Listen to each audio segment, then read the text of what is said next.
தமிழின உணர்வாளர், சிறந்த கவிஞர் மற்றும் தனித்தமிழ் இயக்கத்தின் தூண்களில் ஒருவரான பாவலரேறு பெருஞ்சித்திரனார் அவர்களின் சரித்திரத்தை இன்றைய சான்றோர் சரித்திர நிகழ்ச்சியில் நினைவு கூர்வதில் பெருமையடைகின்றோம். பாவலரேறு பெருஞ்சித்திரனார் 1933 ஆண்டு மார்ச் மாதம் 10ஆம் தேதி பிறந்துள்ளார்.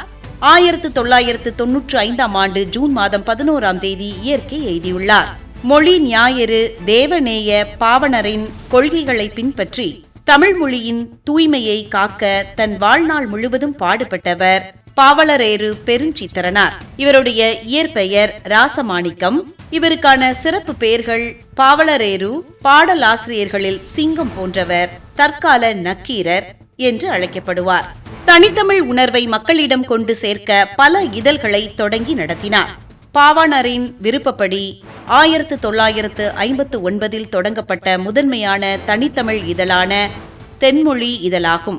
அதேபோல் குழந்தைகளிடையே தமிழ் உணர்வை வளர்க்க நடத்தப்பட்ட இதழ் தமிழ் சிட்டு இதழாகும்.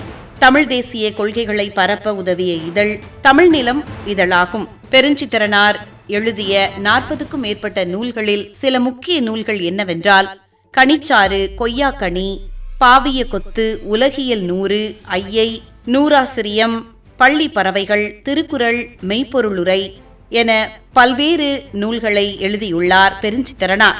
1965 நடைபெற்ற இந்தி திணிப்புக்கு எதிரான போராட்டத்தில் தன் கவிதைகளாலும் இதழ்களாலும் மக்களை எழுச்சியடைய செய்து சிறை சென்றார் பெருஞ்சித்திரனார்.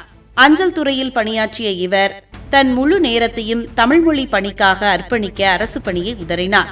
தமிழர்களை ஒன்றிணைக்கவும் தமிழ் மொழியை வளர்க்கவும் உலக தமிழின முன்னேற்ற கழகத்தை நிறுவினார்.